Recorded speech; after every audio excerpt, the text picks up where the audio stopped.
Okey, Assalamualaikum dan selamat sejahtera semua.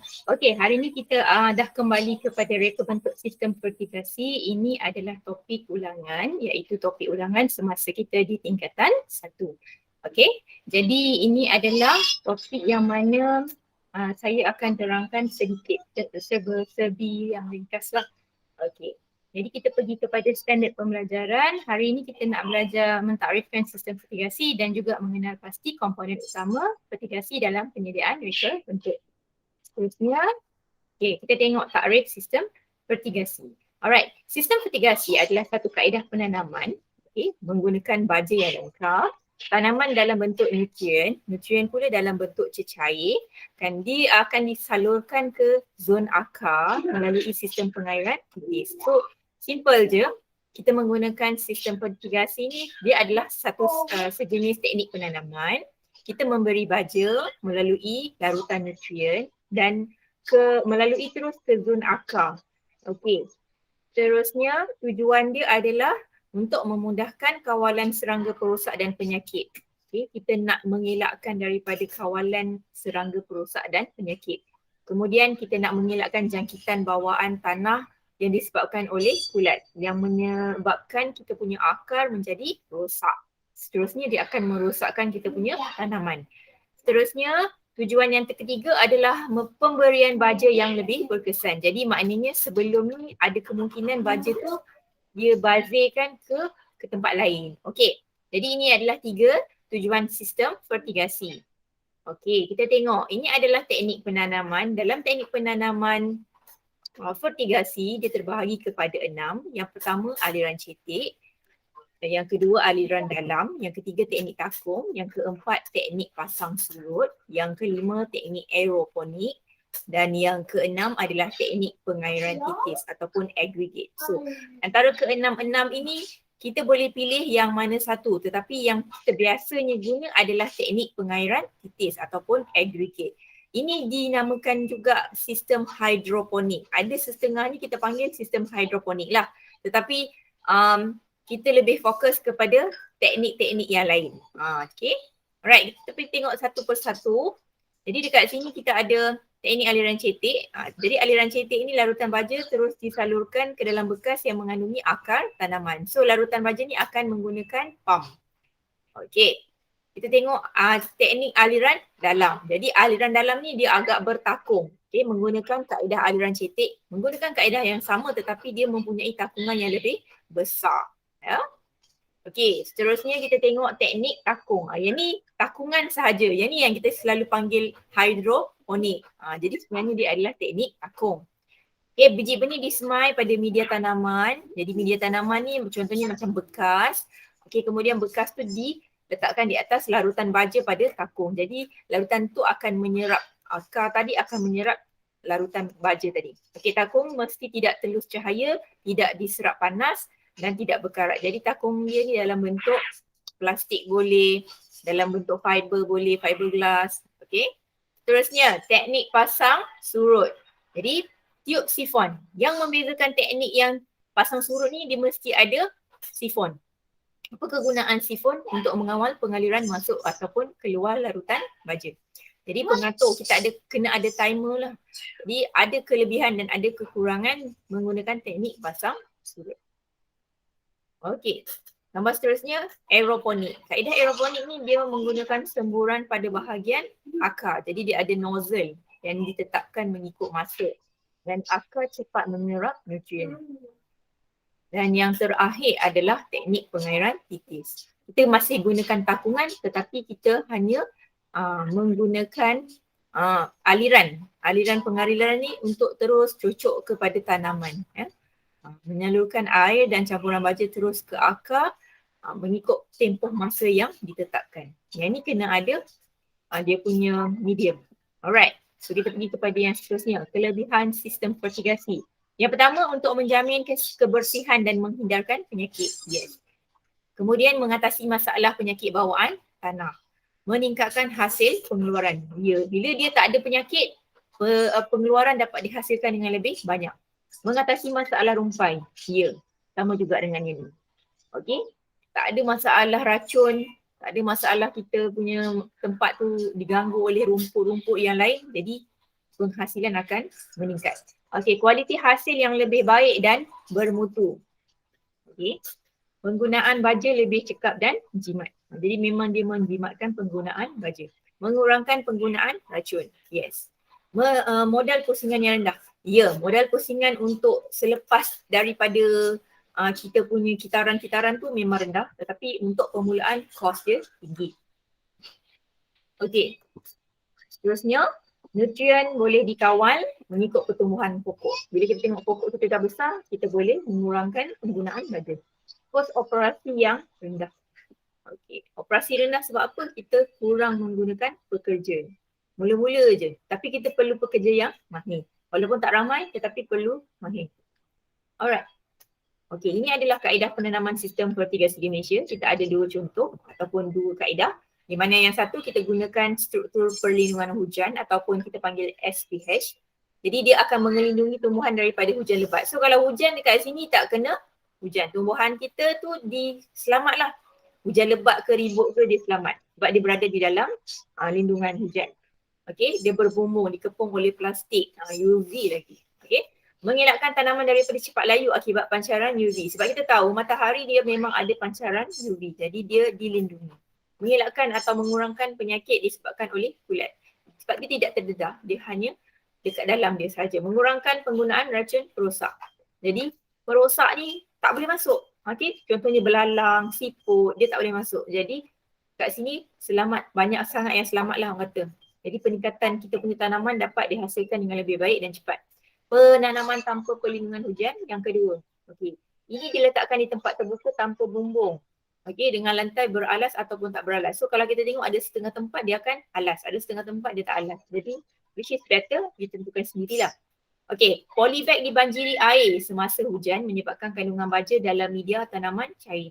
Ini ada kekurangannya, ada lack of lah, di mana bila kita dah baja, walaupun kita dah baja menggunakan pengairan tipis, tetapi bila hujan dia tak dapat menampung dan air yang hujan tadi akan mengeluarkan baja tadi semula. Jadi dekat situ ada berlaku sedikit pembaziran lah.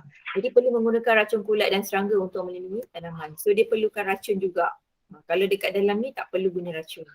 Okey, so kita tengok apakah tanaman yang sesuai. Jadi tanaman yang sesuai untuk fertigasi ada dua. Sama ada tumbuhan tu sayur ataupun buah-buahan. Okey, kita dah tengok kat sini tomato, timun, lada, terung ataupun eggplant. Okey, kemudian kita ada rock melon atau watermelon dan kita ada strawberry. Yang mana yang boleh ditanam yang tidak menggunakan akar pinjam. Okey, jadi kedua-duanya boleh. Okey, 5.1.2 kita nak mengenal pasti komponen utama dalam sistem fertigasi ni. Dia yang pertama komponen dia ada tiga yang penting. Yang pertama sumber, yang kedua medium, yang ketiga alur keluar. Sumber adalah tempat bekalan nutrien, manakala medium adalah tempat laluan nutrien pada pokok. Manakala alur keluar adalah tempat keluaran utama sistem fertigasi. Okey, so komponen yang pertama adalah tangki. Tangki nutrien. Tangki yang menyimpan larutan baja. Tangki nutrien. Nutrien tu baja lah. Okay, untuk dialirkan kepada tanaman. Jadi kita ada alat pengatur masa ataupun timer. So timer ni kita boleh set lah. Okay, kita nak bagi bila. Jadi dia kena ada penggunaan elektrik. Terusnya kita ada pump. Kita guna water pump untuk mengawal pengaliran nutrien daripada tangki ke pipe sekunder. Sebab mungkin dia jauh, jadi kita perlukan pump.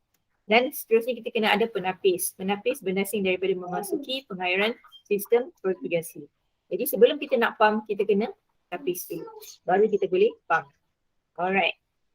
Okay, ini adalah pipe ladang di mana dia terbahagi kepada tiga. Yang pertama kita ada pipe utama ataupun main line. Yang kedua pipe sekunder, secondary line, dan yang ketiga kita ada pipe tertiary. Okay, jadi biasanya untuk pipe PVC, pipe utama dan pipe sekunder saiz dia sama, 30 hingga 40 mm. Manakala pipe tertiary ni sebab kita dah nak cocok kepada kita punya tanaman medium.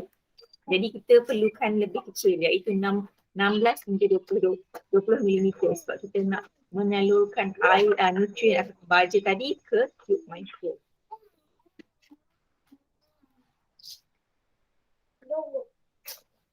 Okey, seterusnya Okey, kita tengok kat sini kita ada penyambung pipe.